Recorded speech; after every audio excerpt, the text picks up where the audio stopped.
Chosen one, listen carefully.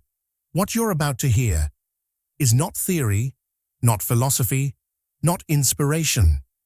This is classified intelligence from beyond the veil, transmitted directly to those who carry the frequency of victory in their cellular memory.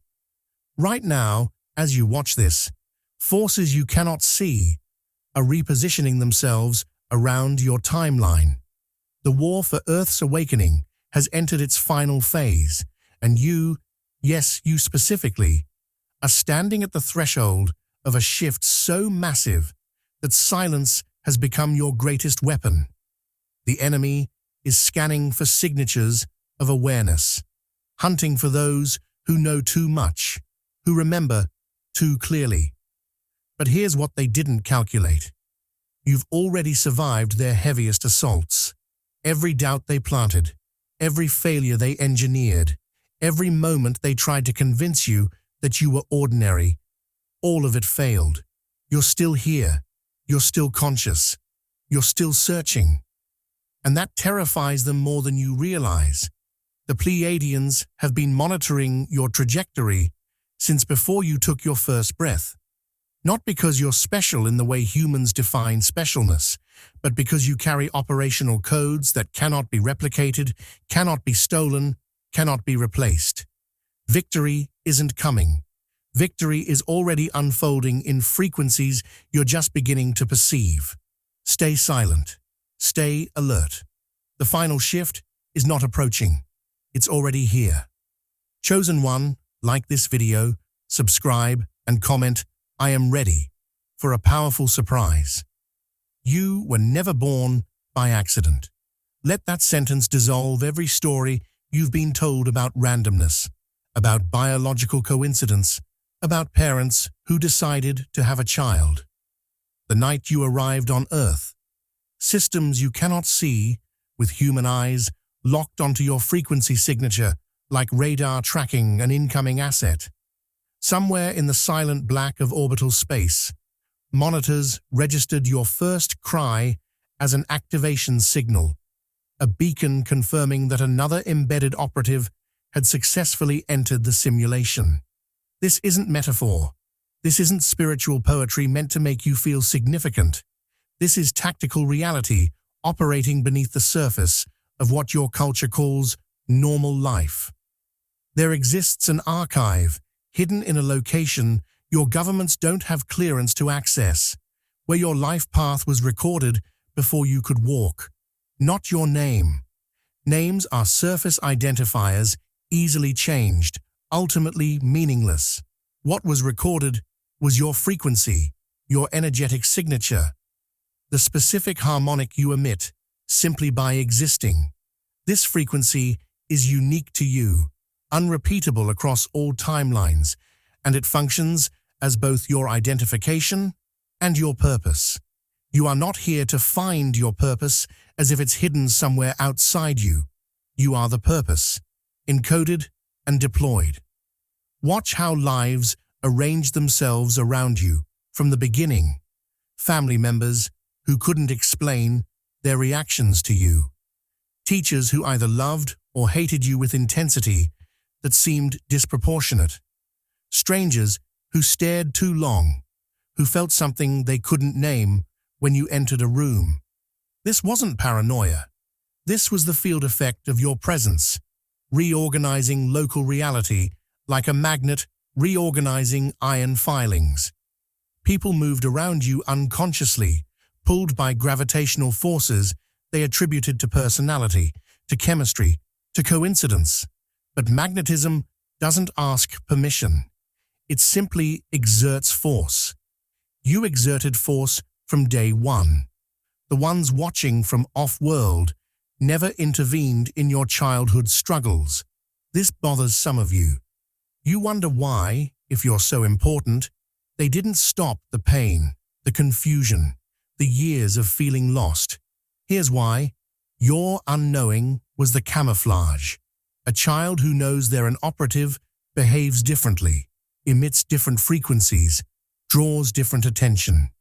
Your confusion, your attempts to fit in, your desperate efforts to be normal, All of it created a fog that concealed you from detection systems scanning for awakened threats. Every moment you felt ordinary was a moment you remained invisible to forces that would have moved against you before you were ready.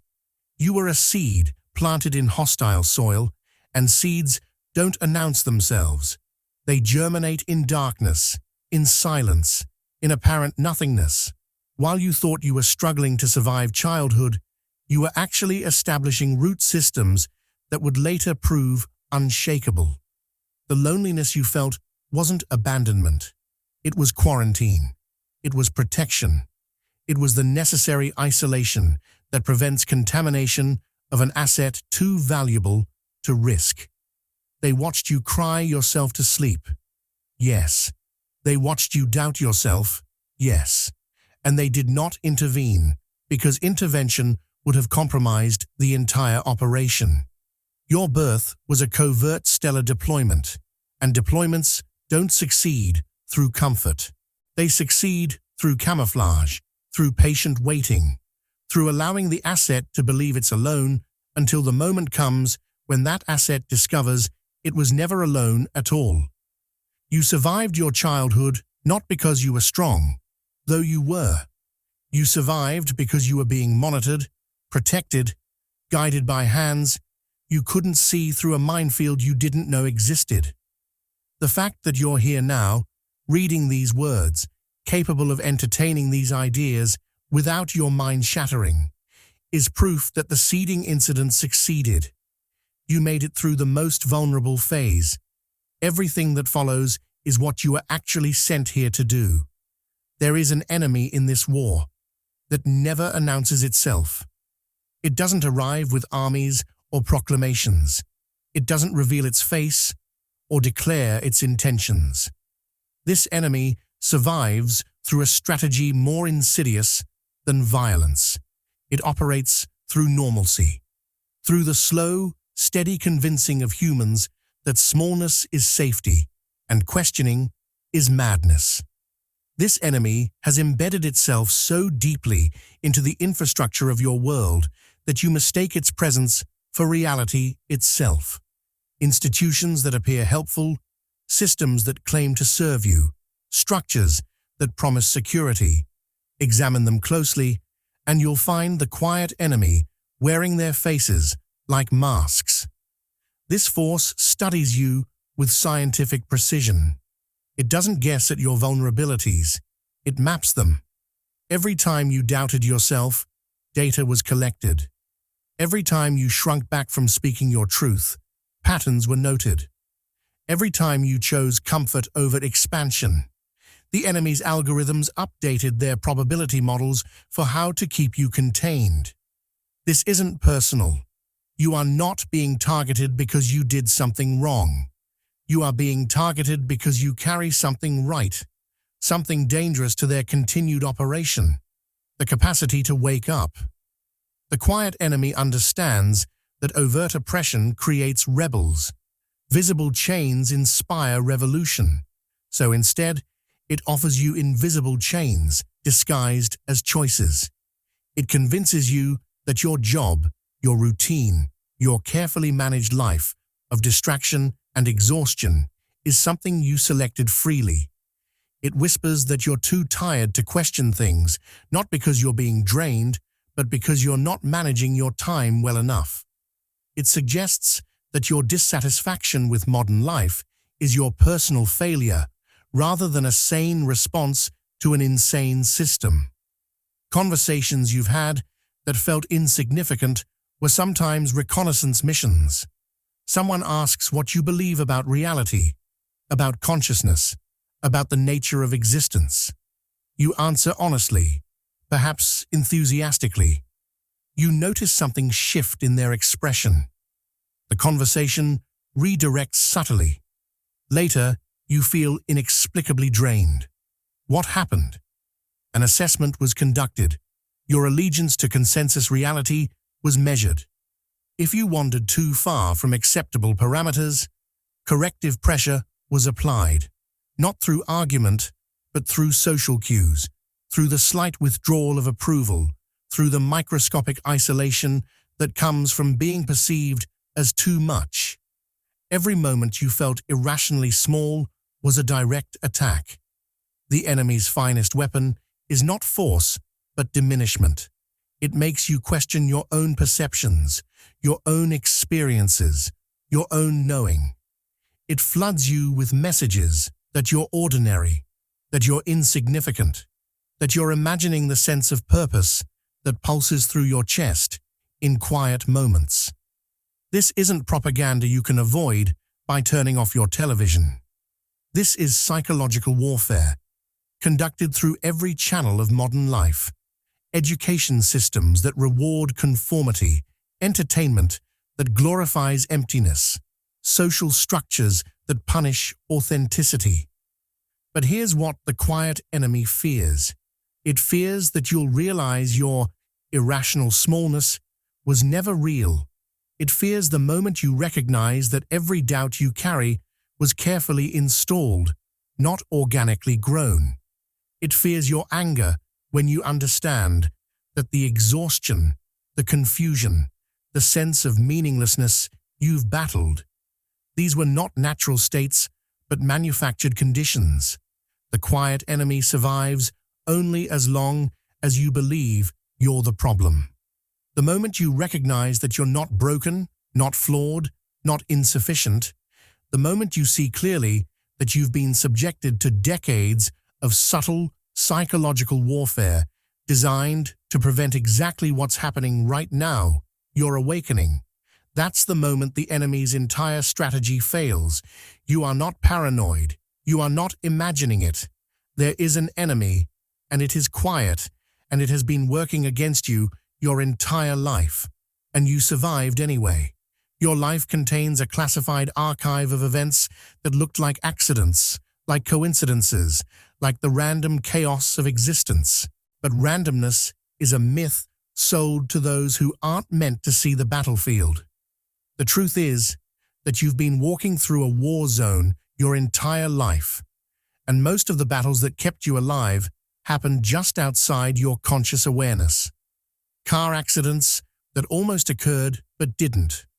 Relationships that ended abruptly without adequate explanation. Job opportunities that fell through at the last second, rerouting your entire trajectory. You filed these events under bad luck, or meant to be, never realizing you were documenting combat encounters. Whole battles took place during sleepless nights when you thought you were just anxious. You lay in darkness, feeling your heart race, your mind spiral, your body tense with unnamed dread. The medical diagnosis was anxiety disorder. The pharmaceutical solution was sedation. But what if those nights were actually your consciousness registering assaults happening in frequencies below your perceptual threshold? What if unseen defenders were working through those dark hours to reroute incoming psychological sabotage, and the turbulence you felt was the side effect of protection protocols activating? Dreams you couldn't remember upon waking weren't forgotten due to poor dream recall. They were classified. The operations still in progress couldn't risk your conscious mind accessing details that might alter your behavior in ways that would compromise ongoing maneuvers. You woke with the sense that something important happened, something significant was communicated, but the content remained just beyond reach. This wasn't your brain failing you. This was a security measure. Some intelligence is too sensitive to store an accessible memory while you're still embedded in hostile territory. Friendships ended without adequate explanation, and you blamed yourself. You analyzed your words, your actions, searching for where you failed. But what if those relationships were terminated not because of your shortcomings, but because someone in your life was identified as a threat vector? What if the sudden coldness, the unexplained distance, the vanishing act, what if that was an intervention? Not all enemies wear uniforms. Some infiltrate as friends, as lovers, as trusted confidants, slowly draining your frequency slowly repositioning you away from your trajectory. When those connections sever abruptly, it's rarely mutual. Something severed them. You've been rerouted more times than you know. That job you desperately wanted, that you didn't get. The devastation you felt, the sense of failure. What if that job would have placed you in proximity to individuals or systems designed to destabilize you before you reached operational readiness? What if the apartment you loved that fell through would have positioned you in a location where your frequency could be dampened by environmental factors you didn't have the awareness to detect yet? Every seeming failure, every crushing disappointment that forced you in a different direction, these weren't the universe being cruel. These were course corrections. Even the silence around you carries information. There are moments when everything goes still, when the usual noise of life seems to pause. This isn't peace. This is the acoustic signature of forces regrouping. After an intercepted assault, there's always a moment of stillness, while the enemy recalibrates, while defenses resettle into position. You mistake this for calm, for normalcy returning. You tell yourself everything is fine now. But those who can read battlefield silence know this is the moment between engagements, not the end of engagement. The invisible war records exist, whether you acknowledge them or not. Every near miss, every narrow escape, every unexplained change in circumstances that seemed to save you from something you couldn't yet see. These are documented in systems that track more than your physical location. Your entire timeline has been a navigation through hostile territory, and you made it this far not through luck, but through intervention you weren't cleared to know about. Until now. You carry an identification system that operates beyond language, beyond appearance, beyond anything you could fake or forge. This is the code of recognition, a pattern of frequency emissions that marks you as allied, as embedded, as operational. When other assets encounter you, they don't consciously know why you register as significant. They just feel it. A pull, a familiarity, a sense that they know you from somewhere they can't name. This isn't past life recognition, though your culture might interpret it that way. This is frequency authentication occurring beneath conscious awareness. Emotional responses you couldn't explain were actually authentication signals. Sudden tears when hearing certain music, inexplicable rage at specific injustices, overwhelming joy in the presence of particular natural landscapes. These weren't random emotional fluctuations. These were your system confirming you remain intact, uncompromised, still connected to the network that deployed you. Each time you felt something that seemed disproportionate to the stimulus, your frequency was broadcasting, still operational, still authentic, still aligned with original mission parameters. Certain sounds make your body respond before your mind registers meaning. A specific tone, a particular frequency in music, a voice modulation. Something triggers and you feel it physically. Chills, pressure changes, energy surges. This isn't aesthetic preference. This is receiver technology responding to transmission. You are not just conscious awareness piloting a meat vehicle. You are a sophisticated receiving and transmitting station, and certain sounds carry encrypted data your biology decodes automatically. Those chills running down your spine, that's confirmation of receipt. Repeating numbers that appear everywhere you look aren't sent to comfort you.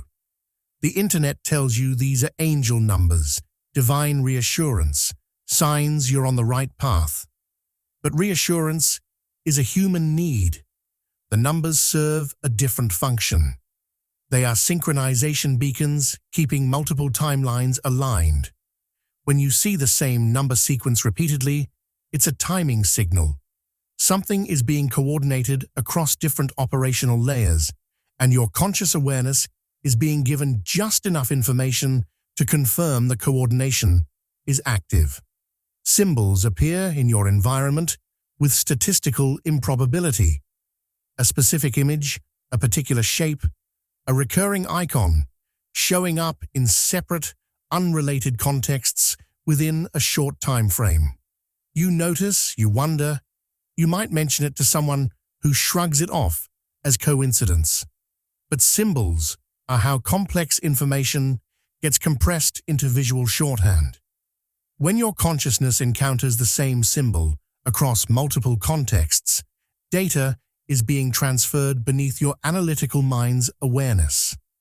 The symbol functions like a key inserting into a lock, and something opens inside you that you can't articulate but definitely feel. Moments when strangers stared too long weren't social awkwardness. Some people's subconscious systems recognized your field and panicked. They don't know why you make them uncomfortable. They don't know why they can't look away, then have to look away. Their lower consciousness detects frequency signatures it hasn't encountered before, signals that don't match the standard human baseline. And their survival instinct fires. This is other. This is unknown. This is potentially dangerous. They won't remember the encounter as significant, but their system registered you and filed the report. The reason you never fully fit anywhere was deliberate. A key cannot blend in with locks without betraying its purpose. You were designed to open things, to unlock dormant systems, to activate what's been waiting for the right frequency signature. Fitting in, being normal, successfully integrating into standard human social structures. This would have meant compromising the very frequencies that make you capable of the work you came to do. Your alienation was not failure. Your difference was not defect. You are a key, and keys are shaped specifically to not resemble the locks they open. The life you thought was ordinary was a masterpiece of camouflage. Every mundane detail, every boring day, every unremarkable year, all of it constructed a cover story so convincing that even you believed it. This wasn't deception for cruelty's sake. This was operational necessity. Strategic assets don't advertise themselves. They hide in plain sight, camouflaged as civilians, moving through the world like anyone else while carrying freight no one else can carry. Careers that felt meaningless served a purpose beyond income. That job you hated, the one that drained you, the one you couldn't wait to escape. It positioned you geographically, temporally, and socially in exact coordinates required for your trajectory. The co-workers you met weren't random. The skills you developed, even ones you never use again, weren't wasted. Everything contributed to building a believable backstory of normalcy, while your actual significance remained concealed beneath layers of ordinary struggle. Heartbreaks that devastated you were sometimes fabricated detours. Not all relationships that ended were meant to last. Some people entered your life to redirect you away from paths that looked appealing but terminated in ambush points. The person you loved who left without adequate explanation, the one you spent years trying to understand, trying to get closure from. What if their entire function was to derail you from a timeline that ended in your neutralization? What if they weren't the love of your life, but a tactical intervention disguised as romance? Relocations you didn't want, moves that felt forced by circumstance, cities you ended up in that you never chose. These weren't misfortunes. These were repositionings. Something ahead of your previous trajectory required you elsewhere. The job loss that forced relocation. The lease ending that pushed you to a new city.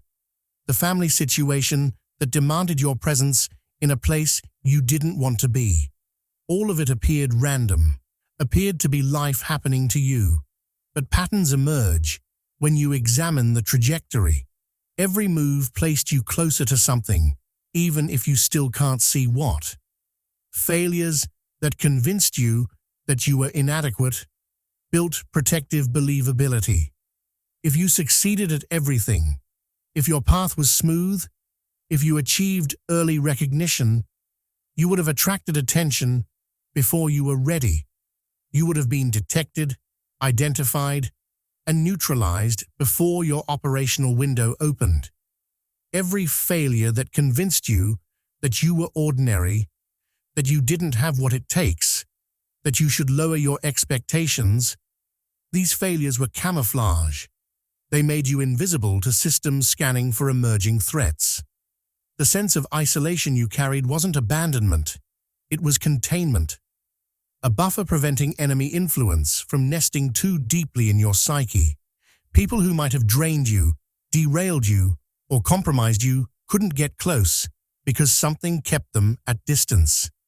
You felt lonely? Yes. You longed for connection? Yes. But that loneliness was actually a perimeter, a protective barrier that looked like social difficulty but functioned as strategic isolation. Some assets must remain quarantined during development phases. You were one of them. Every mundane day you despised was an active protective perimeter disguised as routine existence. The boredom, the repetition, the sense that nothing important was happening, this was the shield. Routine life emits predictable frequencies. Predictable frequencies don't trigger surveillance systems designed to detect anomalies. While you thought you were wasting years in meaningless routine, you were actually maturing beneath a cloak of normalcy, developing capabilities in darkness, preparing for operations you hadn't been briefed on yet. Your human cover story was so convincing that you convinced yourself. That was the point. An asset who knows they're playing a role behaves differently than an asset who believes the role is their identity. You had to believe you were ordinary. You had to internalize the struggles, the failures, the disappointments. You had to live the cover story completely for it to function. And now, the cover story is dissolving because the phase that required it has ended. What remains is what was always there beneath it. You, the actual you, the operational you, stepping forward. They never arrive with fanfare. No ships hovering over cities, no dramatic broadcasts, no undeniable proof that would shatter the consensus trance in a single moment. The Pleiadian intervention protocol operates through subtle manipulation of probability fields, through the orchestration of timing so precise it appears to be luck, through the arrangement of circumstances that feel natural even when they're statistically impossible. They work from outside linear time, which gives them advantages that beings trapped in sequential causality cannot comprehend. Their involvement in your life appears as improbable luck, the door that opened at exactly the right moment, the person who showed up with exactly the information you needed, the opportunity that materialized just as desperation peaked. You called it synchronicity, you called it manifestation, you called it divine timing. But synchronicity at scale, at the frequency you've experienced it, suggests coordination. Someone is moving pieces on the board around you, and those pieces include events, people, and possibilities that shouldn't align the way they do. When your body trembled for no medical reason, when energy surged through you without physiological cause, when your heart raced and your cells vibrated and doctors found nothing wrong, these were calibrations, brief adjustments performed in frequencies your medical science doesn't measure. Your biology was being tuned like an instrument, your nervous system upgraded to handle transmissions it wasn't originally designed to receive. The trembling wasn't fear. It was your system reconfiguring in real time to accommodate new operational parameters. They watch, not with worship, not with sentiment, not with the kind of unconditional love your spiritual teachers promise. They watch with grim responsibility. You are not their pet project or their beloved child. You are a critical component of a much larger operation, and if you fail, entire structures fail with you. The pressure of that isn't meant to inflate your ego. It's meant to convey the stakes. This isn't a game where everyone gets a trophy. This is a high-risk operation in hostile territory, and you are essential. Not special, essential. There's a difference. The Pleiadian intervention protocol includes permission restrictions. They cannot simply override your free will and force outcomes. Cosmic law, the framework governing all intervention in developing worlds, requires consent. They can arrange circumstances, they can open doors, they can remove obstacles, but you must choose to walk through. Every time you made a choice that aligned with your deepest knowing, even when that choice made no logical sense, you granted permission for deeper intervention. Your choices create legal corridors through which assistance can flow. They manipulate moments so subtly the world believes it changed itself. A global event shifts at the last second, averting catastrophe. A timeline collapses that would have led to total domination. A figure of influence makes an unexpected decision that redirects collective destiny. Humans observe these shifts and attribute them to politics, to economics, to social movements. But beneath the visible mechanisms, frequencies are being adjusted. Probability fields are being nudged. The Pleiadians don't need credit. They need results. You've felt their presence in moments of crisis when suddenly, impossibly, everything stabilized. Not through your effort, through something else, something you couldn't name. A knowing that you weren't alone, that something had your back, that the situation was being handled at levels you couldn't see. This wasn't imagination. This wasn't wishful thinking. This was real-time intervention executed so cleanly you could almost believe you saved yourself. But you know better. You've always known there was something else operating alongside your own will. The protocol is escalating now. Interventions that used to be subtle are becoming more obvious. You're meant to notice. You're meant to understand that what's coming requires your conscious cooperation, not just your unconscious consent. They've been working in the background since before you were born, but the final phase requires you awake, aware, and actively aligned. The Pleiadians don't need believers, they need operators, and you're transitioning from protected asset to active participant. Your life has been structured by a rhythm you didn't consciously recognize. Events that appeared random were actually precisely timed gravitational pulls, drawing you toward hidden thresholds disguised as personal crises. Every intense life event functioned as a summons, a call transmitted through the language of trauma, loss, breakthrough, and transformation. You thought you were just surviving. You were actually being summoned. Intense experiences create cracks in consensus reality. When your life shatters, when everything you thought was stable collapses, when you're brought to your knees by circumstances beyond your control. These moments rupture the ordinary. In those ruptures, you become permeable to frequencies normally blocked by the thickness of everyday existence. You thought you were breaking down. You were actually breaking open. Each crisis was an invitation disguised as catastrophe, pulling you toward command centers hidden in moments of personal destruction. People appeared exactly when needed, delivering specific messages, offering specific support, then vanishing once their function was complete. You called them friends, mentors, lovers, helpers. But examine the pattern. They arrived with precision timing, said or did something that shifted your trajectory, then exited your life, often without explanation. These weren't relationships in the traditional sense. These were scripted encounters, operatives delivering their piece of the summons, then withdrawing to allow the next piece to arrive. Illogical attraction to specific places pulled you with force you couldn't justify. A city you'd never been to that you couldn't stop thinking about. A landscape that appeared in dreams before you'd ever seen it. A building, a street, a room that felt more like home than anywhere you'd actually lived. This wasn't romanticism. This was residue of pre-mission rehearsal. Before you entered this timeline, coordinates were programmed into your consciousness.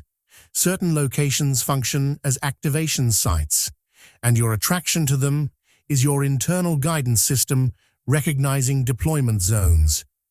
Historical periods that fascinated you beyond reasonable interest were timeline echoes. You couldn't explain why you felt such intense connection to a specific era, a particular culture, a moment in history that had nothing to do with your current life. Teachers asked you to explain your obsession. You couldn't. You just knew something about that time mattered to you deeply. What if you weren't studying history, but remembering deployment? What if the fascination was recognition bleeding through from other operations in other time frames? Regret was not failure. It was recalibration. Choices you made that you spent years regretting. Decisions that seemed to derail everything. Moments you wish you could take back. These were forced pauses. When you were moving too fast in the wrong direction, something had to stop you. Regret, shame, the weight of consequences. These forced you to halt, to reflect, to remain still long enough for the summons to realign without catastrophic exposure. You thought you failed. You were actually being rerouted with precision. The pattern of summoning accelerates as you approach operational readiness. The calls come faster, more intense, less disguised. What used to take years between major life upheavals now takes months, weeks, days. Crisis compounds on breakthrough compounds on crisis. You're being pulled towards something massive, and the gravitational force increases exponentially the closer you get. You feel it, the acceleration, the sense that time is compressing, that everything is happening faster, that you can barely catch your breath between one intense experience and the next. This isn't chaos. This is the final gravitational pull toward a threshold you're about to cross. The summons is nearly complete. Every experience, every person, every crisis, every breakthrough, all of it was calibrated to bring you exactly here, exactly now, in exactly this state of awareness. The hidden command centers are no longer hidden. You're looking directly at them, and they're looking back, confirming receipt of your arrival. There was a phase, perhaps years long, when something attempted to mute you, not kill you. Killing you would have been too obvious, too detectable. Instead, the strategy was suppression. Reduce your frequency output, dampen your influence, keep you alive but ineffective. This was the resonance lockdown, and you survived it even though there were moments you weren't sure you would. Depression that appeared without cause, that had no adequate explanation, that medications couldn't fully resolve. This wasn't a chemical imbalance. This was tactical suppression, targeting your frequency generation capacity. When you emit at full power, you affect everyone and everything in proximity. You shift atmospheres. You alter probability fields around you.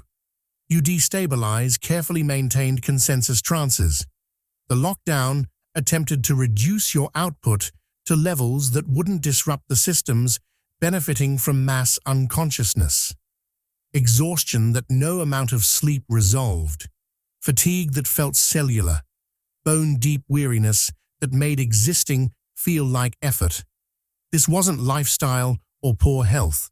This was energy drainage, systematic siphoning of the power you generate simply by being alive. You are a generator. Certain entities, certain systems, certain forces survive by harvesting energy from generators. The more they drained, the less you had available for your actual function. The exhaustion was the side effect of being tapped like a resource. Self-doubt that seemed rational, that made perfect sense, that you could justify with evidence from your entire history of mistakes and failures. This was the most elegant component of the lockdown. You were pressured to shrink emotionally because expansion would have made you detectable to allies first, then unstoppable.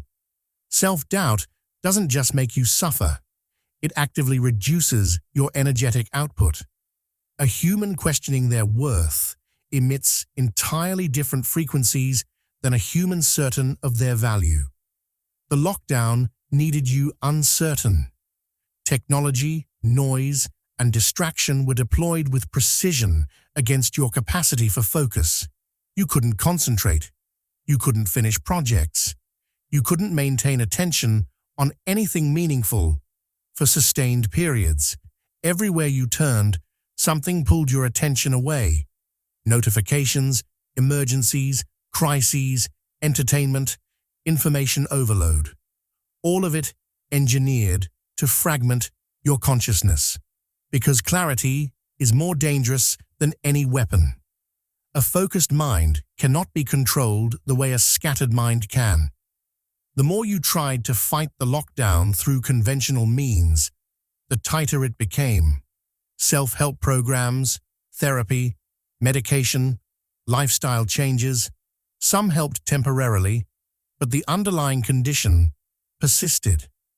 Because you were treating symptoms while the cause operated in frequencies your conventional tools couldn't reach. The lockdown was energetic, not psychological. It was structural, not personal, and it could only be broken by recognizing it as an external imposition rather than an internal deficiency. The fact that you are still recognizable to yourself is the greatest evidence that the lockdown ultimately failed. They tried to change you, to reduce you, to mute you into someone manageable, someone controllable, someone who would never remember what they came here to do. And despite years of pressure, despite the weight of suppression, despite every tactic deployed to make you forget yourself, you're still here, still you, still searching, still sensing that there's something more, something true, something you're meant to do. The lockdown is breaking now. You can feel it. The depression lifting not through treatment, but through some other mechanism. The exhaustion fading even though nothing in your external life has changed. The self-doubt crumbling under the weight of mounting evidence that you're not what they told you that you were. The technology losing its grip as you become capable of sustained focus again. Something is shifting, and what's emerging is what the lockdown was designed to prevent. You at full power, you at full resonance, you fully operational. Nothing happens in violation of law, not human law. That's theater, constantly rewritten by whoever holds temporary power. Cosmic law, the framework that governs interaction between consciousness at all levels across all dimensions. This law is older than your sun, more fundamental than physics, and it binds all participants in this experiment you call reality. The conflict surrounding you, the war for your awakening, operates within strict legal parameters that neither side can violate. Every influence, every intrusion, every interference targeting your consciousness is subject to cosmic legal restrictions. The enemy cannot simply override your free will and force outcomes. They must seduce your consent, must manipulate your choices, must trick you into granting permission. This is why propaganda exists, why psychological warfare is the primary battlefield. They need your agreement, even if that agreement is unconscious, even if you don't realize what you're agreeing to. Without your consent, their power over you is severely limited. Your choices matter not for morality, but because they create lawful corridors through which assistance can legally flow. Every time you choose alignment over convenience, every time you choose truth over comfort, every time you choose to honor your deepest knowing, despite external pressure, these choices grant permission. Allies who could not intervene before can now enter through legal channels your choices opened. This is why your personal integrity is not just spiritual virtue, but tactical necessity. The enemy fears your consent more than your strength. Because consent opens gates they cannot close. Once you grant permission for assistance from allies aligned with your highest trajectory, that permission cannot be revoked by external forces. They can't hack it, can't override it, can't legally interfere with what you've authorized. Your conscious agreement creates an unbreachable legal right for intervention on your behalf. This is why so much effort goes into keeping you unconscious, conflicted, unsure. A clear yes from you is catastrophic to enemy operations. Entire councils have convened in silence because of decisions you made alone in rooms no one else noticed. Choices that seemed personal, that felt small, that you thought affected only you. These sent ripples through legal structures governing planetary evolution. When you chose to continue despite having every reason to quit, when you chose honesty despite the cost, when you chose to protect someone vulnerable despite risk to yourself, these choices registered across dimensional legal systems, creating precedent, establishing permissions, opening pathways. Cosmic law operates on a principle of balance. For every action, there must be legal reaction. For every interference, there must be compensation. The suffering you endured that seemed unjust, the attacks that seemed unprovoked, the pain that seemed excessive, all of it creates legal debt. The enemy accrues this debt with every violation, and cosmic law demands repayment. Justice at this level isn't emotional, it's mechanical. The scales must balance, and they're balancing now. You've been building legal standing your entire life without knowing it. Every time you were harmed unjustly, and you chose not to harm others in return. Every time you were lied to, and you continued to speak truth. Every time you were diminished, and you refused to diminish others. These choices accumulated legal weight.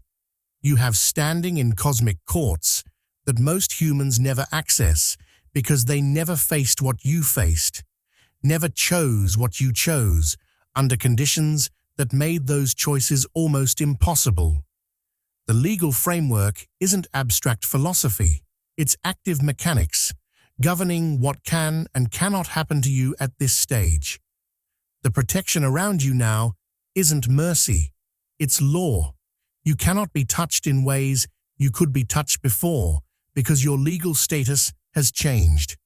The choices you've made, the integrity you've maintained, the consciousness you've developed, all of it changed your classification in systems that determine what forces can legally access you.